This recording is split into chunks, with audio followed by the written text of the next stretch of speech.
kakal berudu tadi dipelihara oleh Allah Subhanahu wa ta'ala dengan pemeliharaannya.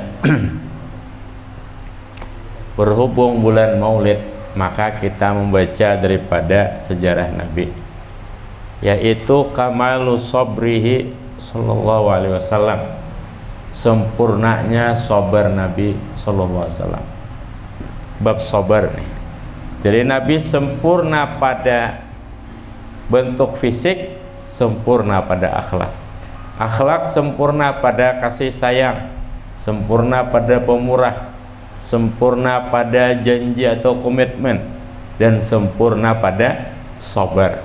Tidak ada orang yang lebih penyabar daripada Nabi kita sallallahu alaihi wasallam.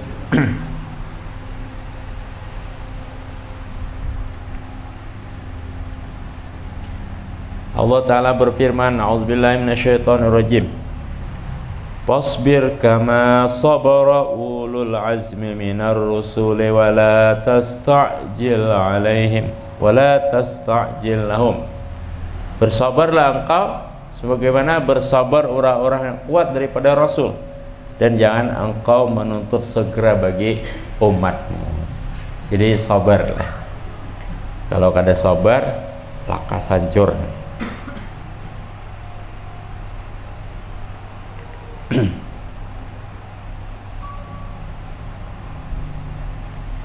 Seorang peneliti lampu, siapa namanya ya, bukan Einstein, yaitu Albert Alva Edison atau siapa, dia meneliti lampu sebanyak 1282 kali gagalnya. Dia meneliti lampu, gagalnya adalah 1000, kalau tidak salah hanya 282 kali. Seandainya ia berhenti, maka tidak akan pernah berhasil. Maka berhasil ya pada penelitian ke 1283 kali. Kisah lain, selain kisah Nabi Muhammad lain, sebagai suatu perbandingan, istilahnya kan, suatu perbandingan. Orang meneliti lampu, memang kada salah itu ngarannya.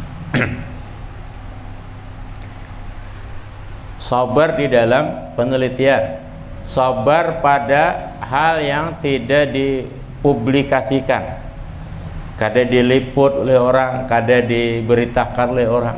Sabar di dalam diri pribadi kita, dalam penelitian kita, atau di dalam pekerjaan kita, dalam ibadah kita, dalam kehidupan kita.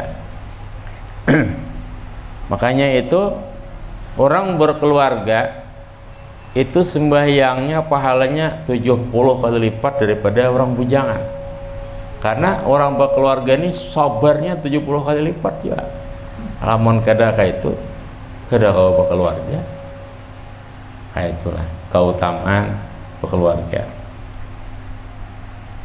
Daripada kada sabar aja beka dosa lalu kalau itu lain ulangan.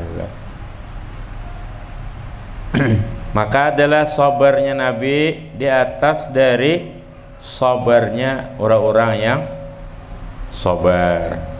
Disakiti dalam bentuk ucapan, disakiti dalam bentuk cacian, hinaan, itu kanyang udah ibaratnya.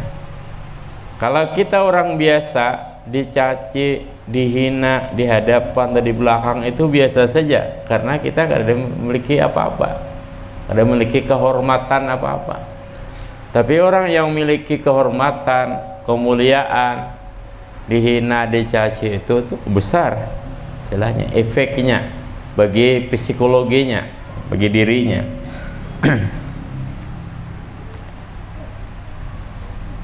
Maka adalah Nabi SAW itu tidak hanya dicaci, dicela pada ucapan, tapi juga diolok-olok. Nah, bagaimana bentuk pengolokan itu? Misalnya ketika Nabi tidak menemukan ruang di Makkah, maka Nabi lari ke Taif untuk meminta bantuan, istilahnya suaka, istilahnya kan, dimusuhi di Makkah, maka Nabi ke Taif. Kenapa di Taif? Karena ada hubungan keluarga dengan ibu Nabi SAW, akhwaluhu istilahnya. Sehingga diriwayatkan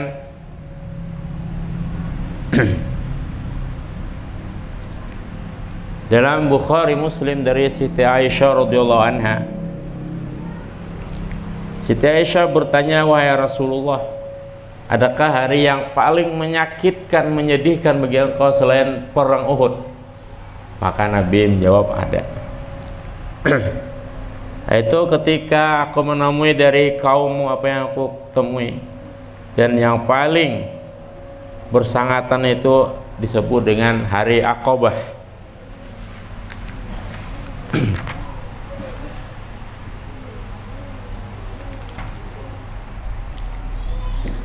Yaitu ketika Nabi menawarkan diri minta suaka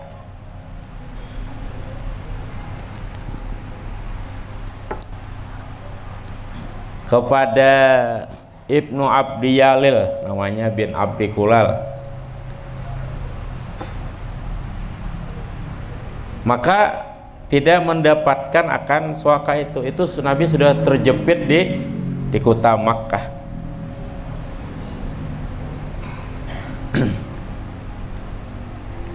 Kemudian aku pergi entah kemana, sedih sedemikian rupa, tidak ada tempat, tidak ada ruang di Makkah. Kemudian minta suaka ke Taif dan ke lainnya, tidak ada juga, tidak ada respon ibaratnya dari orang sana.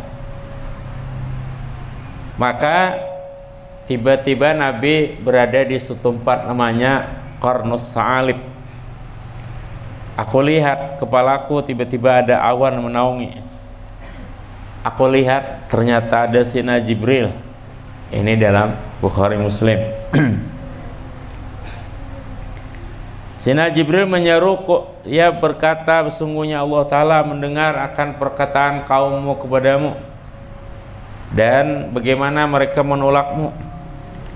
Dan Allah mengirim kepada engkau malaikat gunung agar engkau suruh apa yang engkau kehendaki pada mereka. Maka aku disuruh oleh malaikat gunung, dan ia memberi salam kepadaku, dan ia berkata, wahai Muhammad, sungguhnya Allah Ta'ala mendengar suara kaummu bagimu, dan aku ini malaikat khusus penjaga gunung, macam Mbah Marijan juga nih, tapi ini malaikat nih, kada tahan. Mbah Marijan dapatnya ini, Mbah Marijan dapatnya apa namanya, Gunung Merapi mati juga, malaikat ini kada matian Gunung Merapi kalau erosi Gunung Merapi.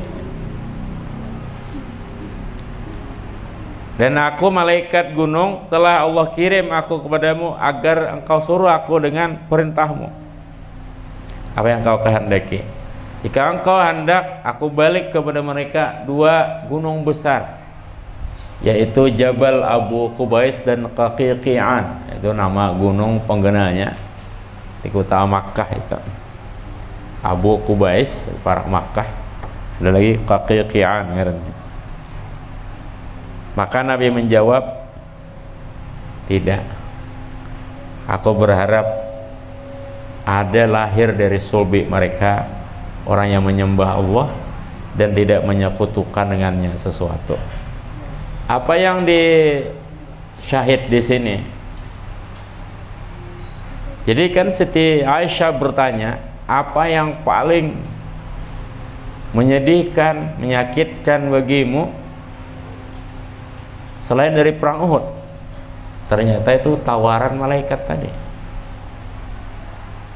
Tawaran malaikat, wahai Muhammad, balikkan ini ke dekah, ya bisa orang keluar.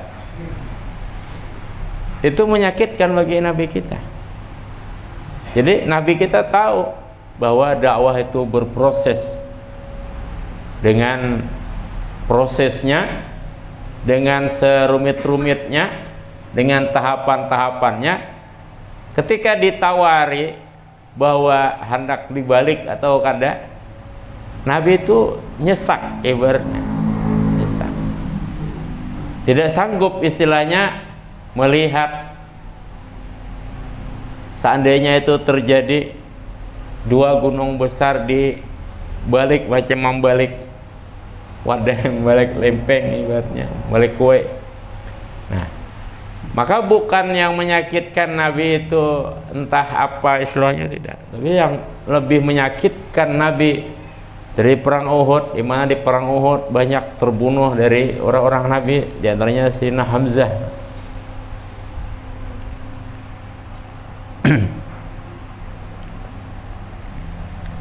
Nah, kemudian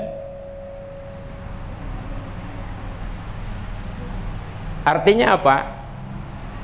Bahwa benturan fisik itu sama sekali bukan hal yang dianggap menyakitkan bagi Nabi. Nabi pernah diriwayatkan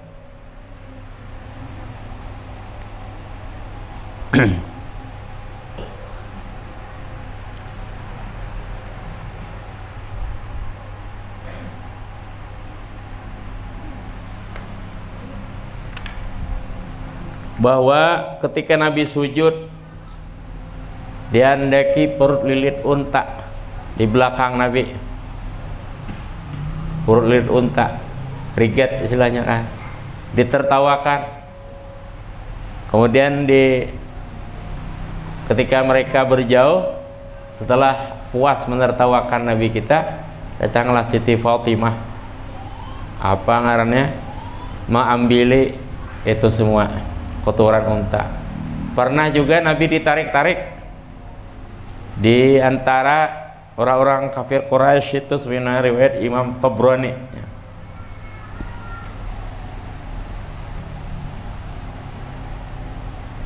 Sampai tengah hari, dan sampai orang bubar, sehingga datanglah anak Nabi bernama Zainab yang membawa cangkir dan sapu tangan. Cangkir mau minumi Nabi, Nabi minum darinya, kemudian berwudu, dan kadah ini cangkir besar.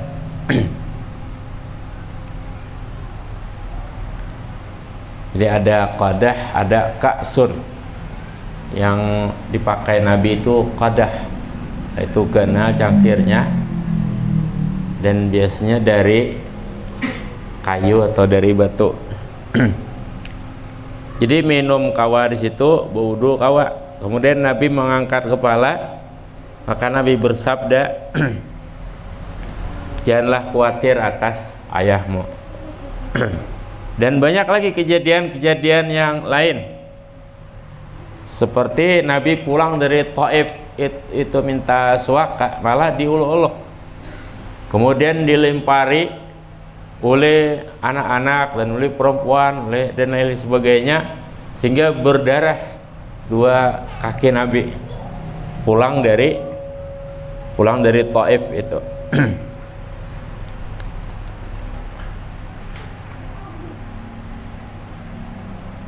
Dan lain sebagainya. Pertanyaannya, apakah semua itu menyakitkan Nabi? Ternyata tidak. Dan ketika ditanya oleh Siti Aisyah radhiyallahu anha, apa yang paling menyakitkanmu dari gangguan orang Quraisy selain yang lebih dari perang Uhud? Nabi tidak menyebut bahwa hinaan mereka, bahwa gangguan fisik mereka, bahwa beliau berdarah di Taif, berdarah di Uhud, sampai gigi bibir Nabi pecah, gigi Nabi jatuh dan sebagainya, istilahnya gigi gerham. Wajah Nabi berdarah. Nabi tidak pernah menyebut itu. Ketika ditanya, apa yang paling menyakitkanmu, istilahnya, Nabi tidak pernah menyebut hal yang bersifat fisik, yaitu berdarah-darah. Misalnya, Aisyah, aku pernah mengalami berdarah-darah. Nabi tidak menjawab pertanyaan itu dengan bahwa itu pengalaman yang paling pahit. Nabi juga tidak pernah menjawab istilahnya lapar. Nabi juga tidak menjawab, dan itu hadis Bukhari Muslim dari Aisyah radhiyallahu anha. Hadis sahih. Aisyah bertanya, apa yang paling menyakitkanmu lebih dari perang Uhud? Nabi tidak juga menjawab kelaparan selama 2,5 tahun di Syekh Abu Thalib, diboikot. Padahal itu nyata. Di banyak sekali fakta-fakta yang Nabi lupakan. Yang itu bagi ukuran kita tidak ada yang dimakan selain dedaunan kering. Selama 1 bulan aja kita ya sulit sudah. Tidak ada yang dimakan kecuali dedaunan kering selama 1 bulan. Itu masalah problem besar bagi kita, dan itu dialami Nabi selama 2,5 tahun. 2,5 tahun. Tapi Nabi tidak menyebut itu, entah kelaparan, entah luka berdarah-darah, entah cacian, hinaan, tidak. Ketika ditanya oleh Siti Aisyah, apa yang paling menyakitkanmu lebih dari perang Uhud? Jawabannya adalah, ketika aku ditawari untuk membalik 2 gunung besar di Makkah, Akhsyaban, yaitu Akhsyaban ini 2 gunung besar panjang artinya, yaitu Abu Qubais dan Qaqiqi'an, itu berdampingan.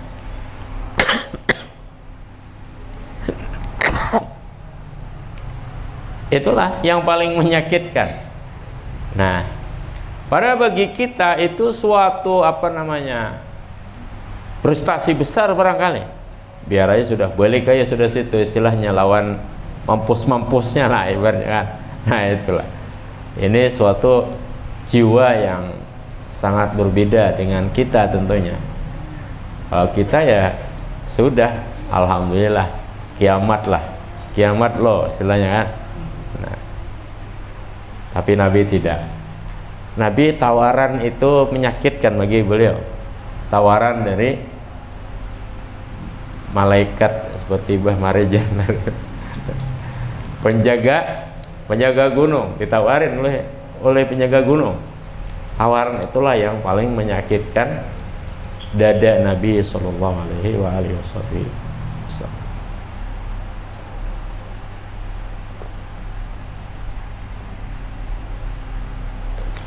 Istilah bahasa manajemennya adalah visioner. Visioner orangnya. Visi itu apa? Kelakuannya. Jadi visi Nabi Shallallahu Alaihi Wasallam adalah dengan anggap saja ribuan tantangan lahir dan batin yang beliau hadapi. Dikeroyok pernah, tadi kan kisahnya, dikeroyok, dia diselamatkan oleh Zainab.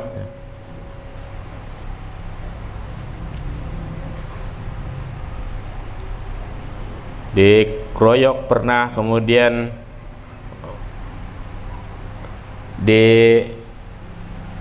ditumpahin perutnya perut onta, dicaci maki, dilemparin batu, dilaparkan dan lain sebagainya, itu pernah. Tapi visi Nabi SAW itu subhanallah, visinya itu artinya pandangan ke depan. Ini istilah manajemen, visi.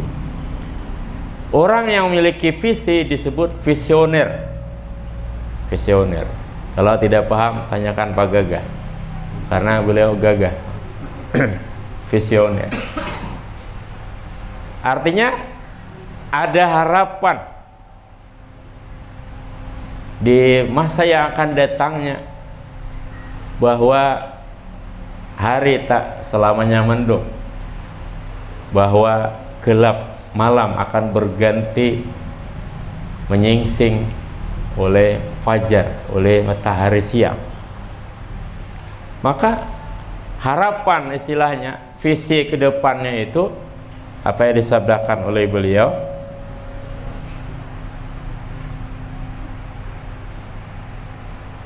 arju ayakhruja min aslabihim man ya'budullaha wa la yusyriku bihi syai'an. Barangkali mereka kafir, tidak percaya denganku, tidak masalah. Barangkali di dalam sulbi mereka itu kan kalau dibalikkan semua habis, sudah wafat, dengan seluruh yang ada di sulbinya pun terkubur, ya kan? Karena orangnya terkubur, itu sama menyatrum iwak, habis dengan bibit-bibitnya. Kalau gunung dibalik, habis juga dengan bibit-bibitnya, ya. Sepertinya tidak ada orang yang memiliki visi seperti itu. Dia disakiti, dilempari, dilaparkan, bahkan diboikot dan lain sebagainya, dikeroyok. Sebenarnya hadis dari Tabrani tadi, yang diselamatkan oleh putri sulung beliau Zainab. Kemudian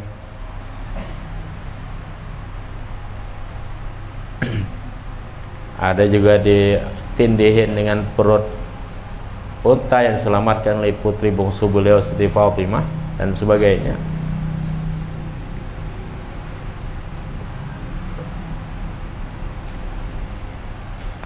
Alhasil itulah seorang insan tauladan. Dia itu tauladan, yang tidak ada lagi tauladan di atasnya, yang sabar atas siksaan yang bertubi-tubi, cacian dan hinaan yang bertubi-tubi, dan atas dakwah yang tidak menguntungkan beliau secara materi. Apa untungnya dakwah Nabi secara materi kepada beliau? Tidak ada. Apakah Nabi memungut pajak dari kaum muslimin atau wajib memberi atau membayar beliau sesuatu? Tidak. Qul la as'alukum alaihi ajran ilal mawaddata fil qurbah. Katakan, aku tak meminta apapun kecuali mawaddah, mencintai keluarga Nabi SAW. Nah, ittabi'u man la yas'alukum ajran wa hum muhtadun. Ikuti orang yang tak memiliki kalian upah, tak meminta akan kalian upah, dan mereka orang yang diberi petunjuk. Jadi dakwah Nabi ini tidak menguntungkan secara materi kepada beliau atau secara apapun. Semuanya kan bisa diukur dengan materi istilahnya. Ketika tidak menguntungkan secara materi, lalu apa bisa menguntungkan secara sosial atau secara apa? Kan kita bisa menjadi tokoh dengan berbagi materi, nah istilahnya beri-beri orangnya, jadi orang suka dengan kita istilahnya, tapi ya Nabi tidak istilahnya. Walaupun Nabi pemurah bukan karena itu istilahnya, karena memang orang susah juga. Kalau orang tidak susah ya Nabi tidak memberi, ya kecuali paling Abu Bakar atau siapa memang ada hubungan tertentu.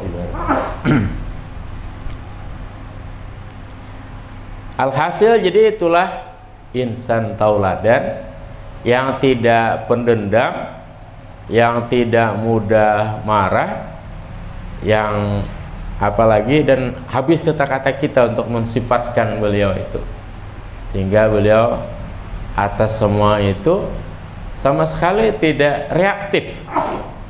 Tidak reaktif. Wah begini, mumpung nih, ini kesempatan. Kalau Kiai Zainuddin Imzid pas itu memberikan ceramah itu bagus, dengan apa khas beliau, bagaimana kelakarnya istilahnya kan, dan bahasa Betawinya yang ini.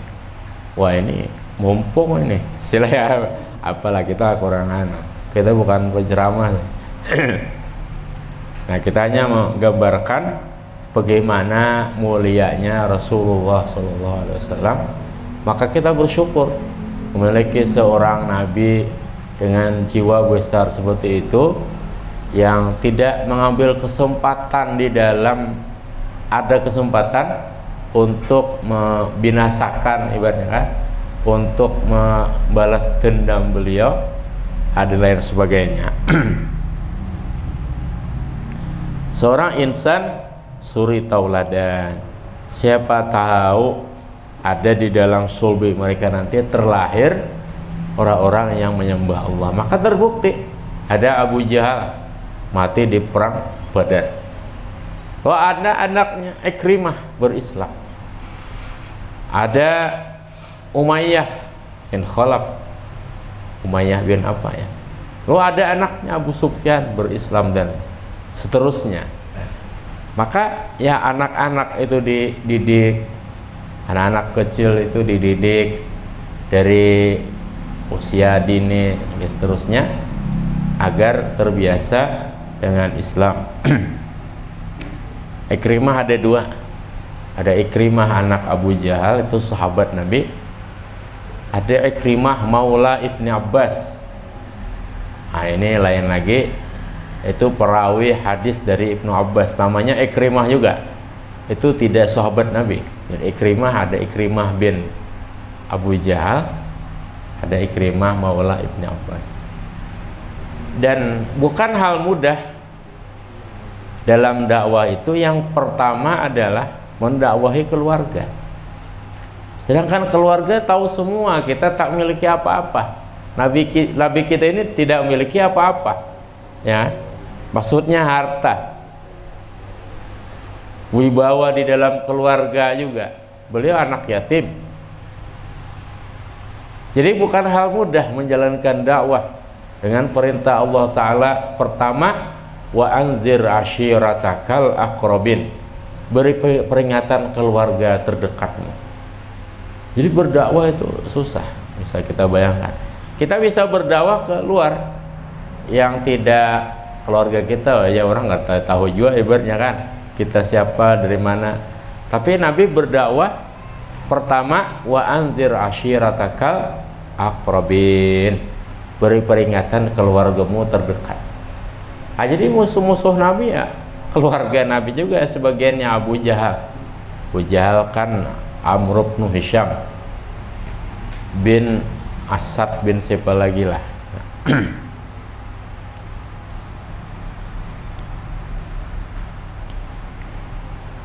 Ada lagi peristiwa setelah wafatnya Abu Thalib dan Siti Khadijah. Wah, itu sulit juga itu. Tapi kan Siti Aisyah itu bertanya di Madinah, apa yang paling menyakitkan wahai Rasulullah? Nabi tidak menjawab. Setelah wafatnya Abu Thalib dan Siti Khadijah itu, padahal itu sulit juga bagi Nabi. Bagaimana Quraisy sejadi-jadinya menyakiti Nabi, karena dua pelindung Nabi tidak ada, Abu Thalib dan Siti Khadijah. Mereka wafat dalam satu riwayat berselang 3 hari, ada juga 3 bulan, ya, riwayat beda-beda.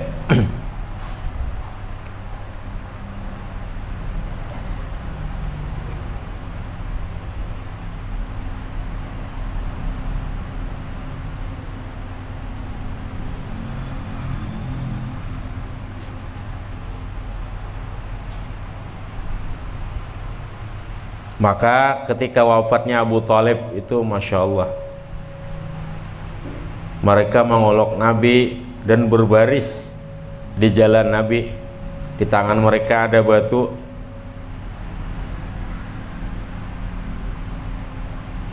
Faja'ala la yarfa'u rijlahu wa la yadwa illa radakhuha bil hijarah. Jadi Nabi tidak mengangkat kaki dan tidak meletakkannya kecuali mereka remukkan kaki Nabi itu dengan batu. Nah, ini suatu riwayat, intinya dalam Dalailun Nubuwah karangan Abu Nuaim. Jadi pernah suatu kejadian setelah wafatnya Abu Thalib, kafir Quraisy ini berbarisnya, beristilah. Nabi sendiri, bagaimana caranya? Ya, tidak ada lagi caranya. Jadi di riwayat sini, riwayat Abu Nuaim dalam Dalailun Nubuwah ini, mereka sengaja duduk menunggu Nabi berbaris 2 seperti itu, di mana jalan Nabi keluar. Di tangan mereka batu. Jadi setiap Nabi mengangkat atau menginjakkan kaki, mereka lempari batu sampai hancur kaki Nabi itu. Radakhuha bil hijarah. Sambil mereka olok-olok, dan 2 tumit Nabi menitiskan darah. Maka Nabi menujulah satu dinding daripada satu kebun daripada kurma mereka.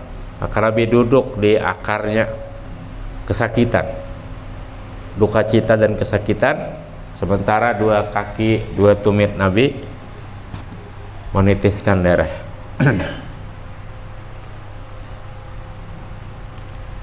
Menyebutkan oleh Ibnu Ishaq dan Tabrani dari Abdullah bin Ja'far, manakala wafat Abu Thalib, keluarlah Nabi berjalan kaki ke Taif.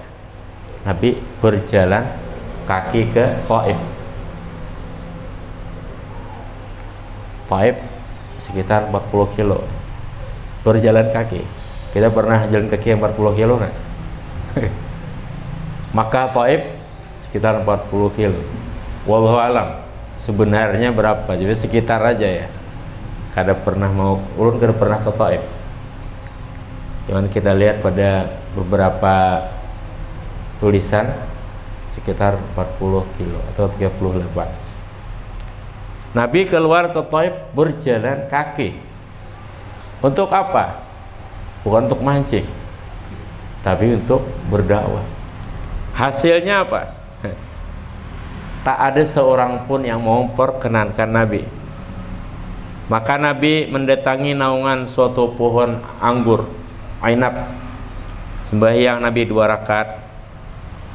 Kemudian Nabi membaca doa, Allahumma ilaika ashku du'fa quwwati wa qillat tahilati wa hawani 'alan nas ya arhamar rahimin, sampai akhir doa itu. Panjang doanya. Nah, kita ya ulun kalau 10 kilo mungkin pernah. Dari Surabaya ke Waki berapa kilo lah, mutar kan tembus itu Kampung Baru, Waki. Nah, dari mana lagi, pedalaman ke Pengarun, nah biasanya ya paling 10 kilo, gak tahu aja bang, ada di ukur ya. Tapi Nabi berjalan kaki ke Taif. Wallahu alam. Itulah kisah dari insan tauladan yang digambarkan satu bagian pun sangat sulit bagi kita, apalagi seluruh bagiannya. Tidak usah disakitinya, berjalan Makkah Taif saja sepertinya agak sulit sudah bagi kita. Jalan kaki, bukan jalan kuda atau mobil ya.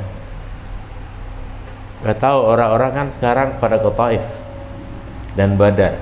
Di Taif itu ada kereta gantung itu, naik bis harusnya 1 jam. Nabi berjalan kaki. Mudah-mudahan memberikan inspirasi kesabaran bagi kita, agar kita sabar dalam takwa, sabar dalam Islam, sabar juga dalam dakwah, sabar dalam berumah tangga, sabar mencari nafkah, sabar dalam melihara anak-anak, sabar dalam melihara pondok, pesantren, dan sabar dalam menjalani kehidupan. Ala ziniyati wa ala kulli niyatin sholihah wa bi niyati man wa syuyukhuna wa bi sirri asrar al-Fatihah.